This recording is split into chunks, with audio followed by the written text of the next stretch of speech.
Ici, c'est différent. On commence la discussion avec vous. Appelez ou textez 187-827-2346, 187-Cube Radio. Des problèmes de déneigeurs. Il y a plusieurs plaintes qui ont été déposées en 2024. 1000 plaintes que pour Montréal de déneigeurs qui ont accroché des vélos, qui ont accroché des plates-bandes, qui ont accroché des clôtures. Il y a une collègue qui nous disait qu'elle, à Saint-Lambert, ils ont des problèmes dans son secteur depuis à peu près 2 ans. Elle dit, c'est fou parce qu'il y en a qui doivent refaire carrément leur gazon l'été parce que c'est abîmé par les camions. Elle dit même qu'on les entend rouler très, très vite la nuit dans son secteur. Elle a l'impression que c'est peut-être des plus jeunes. Fred, as-tu déjà eu des mauvaises expériences? Ah, moi, il a fallu que j'apprenne à pas me réveiller la nuit quand ça déneige à Belleuil. Là. Ça a été un apprentissage, mais là, finalement, j'ai réussi à m'y habituer. Là. Puis c'est un sujet qui tombe à point aujourd'hui, notamment avec la tempête qu'on a. Il y a Étienne de Montréal qui dit « Faites attention, je n'ai jamais vu autant de sorties de route avec des 18 roues qu'aujourd'hui, c'est débile. » Alors, si on peut le rappeler aux gens d'être prudents puis sauver quelques sorties de route, on l'aura fait. Et sinon, on a quand même aussi des bonnes histoires de déneigement. Là. Un message qui est entré « Bonjour à vous, je demeure à La Chute et mon service de déneigeur est A1. Je reçois un texto avant son arrivée. » Bon, là, si c'est la nuit, là, envoyez-moi pas de texto, s'il vous plaît. Les employés sont minutieux, leur service est incroyable. Alors, le monsieur, il est content. Merci pour votre bon travail à Cube. Bon, bien sûr, mais merci pour votre bon travail de déneigement aussi. Bon, moi, je peux pas juger, mais je travaille très tôt le matin. Je quitte la maison vers 3h30, 4h. C'est toi qui déneiges, là. Et oui, souvent, mon auto respire. J'ai une petite berline, pas haute de terre. Donc, quand on a une bonne tempête, là, souvent, c'est compliqué. Là. C'est difficile de sortir de ça. Il n'y a pas beaucoup de déneigeurs privés. Je vois des déneigeurs de rue pour les artères principales, là, mais privés, c'est plus difficile. J'avoue qu'à chaque hiver, je me dis, quel horaire. Flo, toi, as-tu une bonne expérience? Moi, Isa, tu ris toujours de ma technique de déneigement, le balai de cuisine. Quand t'es bien en merde, là, puis il y a la première neige pour déneiger ta voiture, balai de cuisine. Bon, ce qu'il faut comprendre, c'est que Flo n'avait pas son équipement d'hiver quand la première neige est tombée. Donc, son fameux balai à neige, elle a sorti son balai de maison. Ça a fonctionné, ça, Flo? Ça fonctionne bien. Même ce matin, là, mon voisin avait pitié de moi pour déneiger. Donc, il m'aidait avec son propre balai de cuisine à déneiger. Mais je pense que mon voisinage en Ville-Marie... c'est ingénieux. C'est un truc de famille. Dans Ville-Marie, vous autres, vous déneigez avec des balais de cuisine. Oui, voilà. C'est particulier. Moi, mon truc, c'est, tu sais, tout le monde cherche son balai à la première tempête de neige. Moi, mon truc, c'est que je l'avais laissé dans mon auto tout l'été. Bon, là, je pourrais plus faire ça avec un enfant qui arrive. Il paraît que ça prend beaucoup d'espace dans un auto. Mais moi, j'entreposais mon balai normal dans le véhicule. Comme ça, c'est moins problématique. Pratico-pratique. Voilà. Francine est au téléphone au 187 Cube Radio. Francine, est-ce que ça se passe bien avec votre déneigeur? Ben moi, j'avais pas de déneigeur. Alors, moi, mon mari a une grosse souffleuse, mais là, mon mari a été diagnostiqué avec un problème cardiaque la semaine dernière. Alors là, c'est moi qui gère la pelle, parce que moi, la petite souffleuse, je sais même pas comment ça fonctionne. Alors, mais moi, j'ai une pelle électrique, une espèce de petite souffleuse électrique. Alors là, je sors avec ça ce matin, le gros vent. Écoute, j'avais l'air d'un gros bonhomme de neige. J'en avais plein les cheveux, plein le visage, je capotais. Alors là, mais tous mes voisins ont des contrats. Moi, j'ai un gros tempo. Fait que là, ce qui est arrivé, c'est que le gars, il m'a vu. Il a eu pitié de moi. Écoute, il est arrivé avec son gros camion, puis il m'a sorti, là, il m'a tout déneigé ça en avant. Je l'aurais embrassé, pas mal. Mais je vous comprends, mais est-ce que ça fonctionne bien, la machine dont vous parlez là, pour vous aider à déneiger? Ça fonctionne bien, ça, habituellement? Ça fonctionne super bien, sauf que ça tourne pas. Tu sais, l'espèce de gugus qui shoot la neige reste toujours en avant. Alors, quand il vente, si tu as le vent dans le visage, mettons, ben la neige, elle te revient sur toi. Puis si tu t'en vas de l'autre côté, ben ça dépend où est-ce que tu veux jeter ta neige. Fait que, écoute, mais ça fonctionne. Mais pour fonctionner, ça fonctionne. Mais c'est ça, c'est le fil, là, le fil s'arrachait, il fallait que je le plug. J'ai sacré ma vie ce matin, là. Une couple de mots d'église, oui. Surtout, c'est pas chaud, ils vendent, on veut aller vite. Souvent, on va travailler, on a des projets. C'est intéressant, par contre, le bon samaritain. Là, ça arrive, ça aussi, des voisins qui viennent te donner un coup de main, des voisins qui prennent le temps de déneiger leur partie de cours, puis la tienne aussi, parce que des fois, il y en a qui font la moitié des marches, puis ils te laissent l'autre moitié. C'est le cas chez nous. Non, franchement, faut être serviable.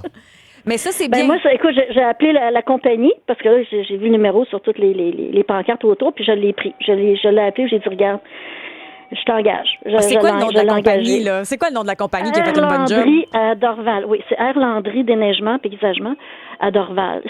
Écoute, moi, là, lui, c'est un employé. Moi, quand j'ai appelé, c'était le boss. Lui, il était dans son camion. Je signe le contrat ce soir. Puis j'ai dit, lâche-les pas. Il est super fin. Ils sont mieux d'être bons, là. Ça vaut la peine d'être gentil. Ben, il est tellement... Mais tu sais, je veux dire, c'est pas tout le monde qui fait ça. Et c'est pas tout le monde qui va... Tu sais, lui, il est avec son camion, il est dans sa boîte. Moi, j'ai envoyé un merci, un bye-bye, là, parce que lui, il m'entend pas, c'est sûr. Mais tu sais, il m'a vu... Écoute, c'est sûr, quand je suis rentrée dans la maison, j'ai compris pourquoi il m'a aidé, là. Parce que moi, je me suis vu la face, là. Ça, c'est que... Ben, c'est smart, t'étais pas obligé. Tu sais, ça, c'est vrai, c'est bon de le souligner. Ben, on vous souhaite un bel hiver. J'espère que ça va mieux se passer à la prochaine tempête. Ben, j'espère aussi. Ça devrait. Ben, bonne journée. Merci d'avoir appelé. On a Jean-Luc Sigouin, d'ailleurs, parce qu'il y a beaucoup de plaintes. On a vu ça, entre autres Montréal, qui, déjà cette année, il en a plusieurs. C'est pas tout le monde qui reçoit un remboursement quand on a des bris de matériel, mais l'année passée, la Ville a quand même déboursé 136 000 $ en bris, des plaintes qui ont été finalement reçues. Jean-Luc Sigouin est avec nous. Il est président associé de la compagnie de déneigement Signe Nature dans le coin de Laval. Bienvenue chez nous. Bonjour. Comment ça se passe pour vous? Parce que là, l'hiver est arrivé avant le temps. Là. Est-ce que vous avez été surpris par ça?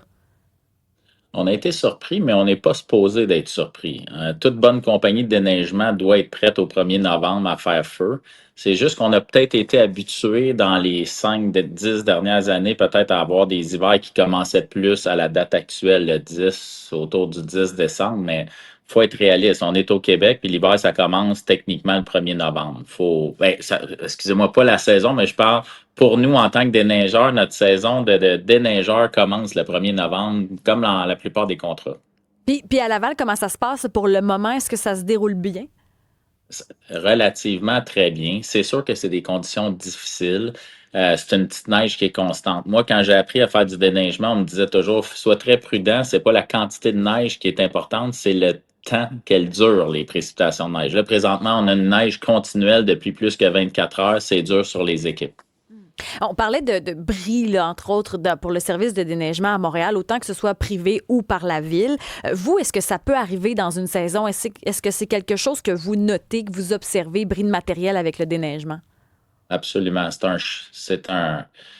C'est une de nos premières faiblesses, c'est une de nos premières préoccupations. Vous devez penser que nos gens qui déneigent avec nous, on essaie d'avoir les mêmes personnes chaque année, mais on a une partie de notre main-d'œuvre qu'on renouvelle chaque année. La période pour faire la formation de ces gens-là, elle est très courte.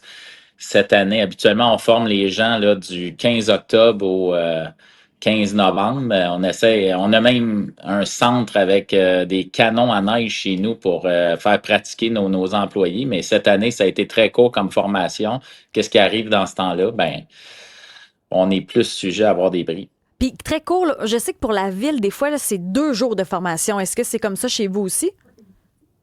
Non, chez nous, ça s'échelonne sur plus d'1 mois et les gens sont invités à venir pratiquer et on certifie leurs compétences avant de les laisser aller sur les machines, mais c'est court quand même, là. Il faut se dire, les gens arrivent on n'a pas un bassin de main-d'œuvre volontaire qui se manifeste chaque année. Donc, c'est un petit amalgame de choses qui peut créer des problèmes. Est-ce que c'est majoritairement des jeunes? Est-ce que là, on les stigmatise si on dit ça, mais est-ce que c'est des gens qui ont moins d'expérience de conduite? Non, c'est des gens de tous les âges, je vous dirais, de 18 à 78. Autant le retraité, autant tous les travailleurs saisonniers sont sujets à venir faire du déneigement. Et mais on a aussi plusieurs personnes de différentes cultures qui sont des nouveaux arrivants au Québec qui s'intéressent à ça. Puis il y a une chance parce que si on les avait pas, on aurait un gros trou dans notre main-d'œuvre. Mais ça demande de la formation. Puis si on pouvait former à l'année tout ce que vous me parlez en fait dommage, on en aurait moins.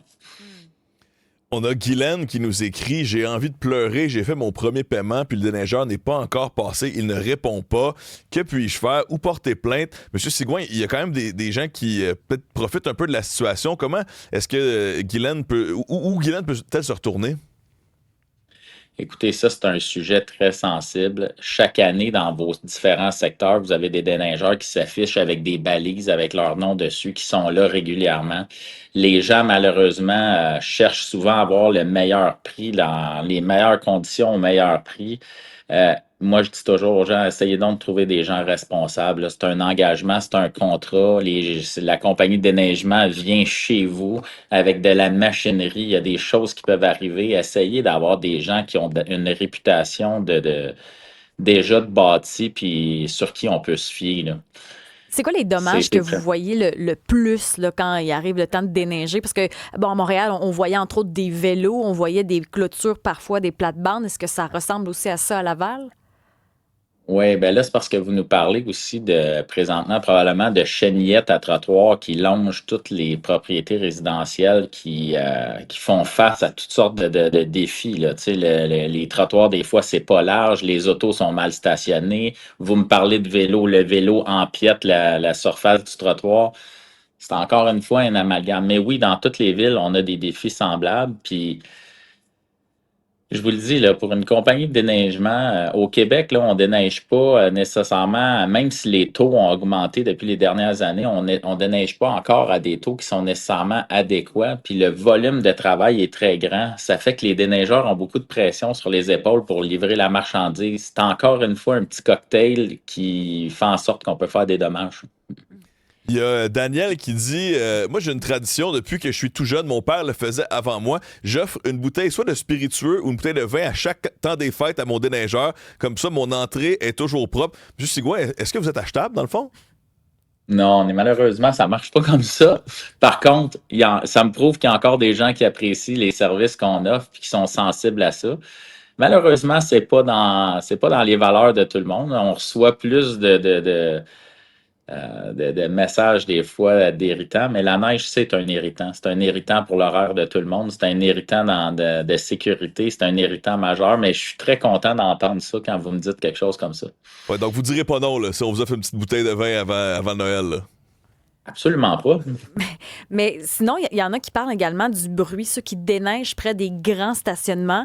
Il y en a qui disent qu'il y a beaucoup de bruit, des déneigeurs qui déposent la pelle, la laissent tomber, grattent au fond. Souvent, c'est la nuit. J'imagine que ça dépend des méthodes de déneigement, mais ça semble être un irritant aussi. Ça, c'est nouveau. C'est drôle que vous me parliez de ça, mais je vous dirais que depuis les 5 dernières années, on reçoit de plus en plus ces plaintes-là. Combien il y a eu de construction de bâtiments, multilogements, condos qui ont été érigés en pleine ville, près de zones commerciales, puis c'est une relation qui est délicate. Puis entre vous et moi, la fenêtre pour déneiger des stationnements commerciaux, pour les déneigeurs commerciaux, elle est de plus en plus petite, cette fenêtre-là. Là, les commerces se vident à 9, 10, 11 heures le soir, puis ils commencent à avoir des gens à 5, 6 heures le matin. Donc, le déneigeur a seulement je dirais, 10 heures à 5 heures du matin pour mettre au propre et finaliser son ménage complet. J'ai bien de la misère à comprendre comment on va être capable de faire du déneigement avec de la machinerie lourde sans bruit. C'est sûr que, comme les voitures, un jour, les machines vont devenir électriques puis on s'en va vers des nouvelles technologies, mais ça reste que c'est de la machinerie lourde. Là. Puis, en terminant, est-ce qu'il y a quelque chose qu'on peut faire pour la prochaine saison là, pour diminuer les bris matériels? Est-ce qu'il y a des choses que vous voyez qui pourraient être changées puis ça améliorerait finalement la qualité de vie de tout le monde? Absolument. Absolument. Je pense que juste la façon dont les gens se stationnent, ça change beaucoup de choses. Comment les gens traitent leurs objets personnels, des fils d'extension qui traînent dans les stationnements parce que les gens branchent leurs autos puis ils laissent le fil traîner, des ordures qui sont pas ramassées puis qui sont dans les stationnements. Parce que, tu sais, les bris aux citoyens, c'est une chose, mais nous aussi, on brise notre machinerie à tenter d'offrir un service de qualité. Je pense que tout le monde a sa petite part de responsabilité de faire attention à laisser la place. Puis finalement, d'être tolérant. Oh, boy! Hey, ça, c'est un gros projet. La tolérance. On va cogiter là-dessus. Hein? Ça, c'est de plus en plus... la ligne est mince maintenant, hein? De plus en plus mince. On est au Québec, puis le cœur de l'hiver dure 4 mois. Bon, on va respirer par le nez. Jean-Luc Sigouin, président associé de la compagnie de déneigement Signature à Laval. On vous souhaite un bel hiver. Merci à vous. Ça fait plaisir.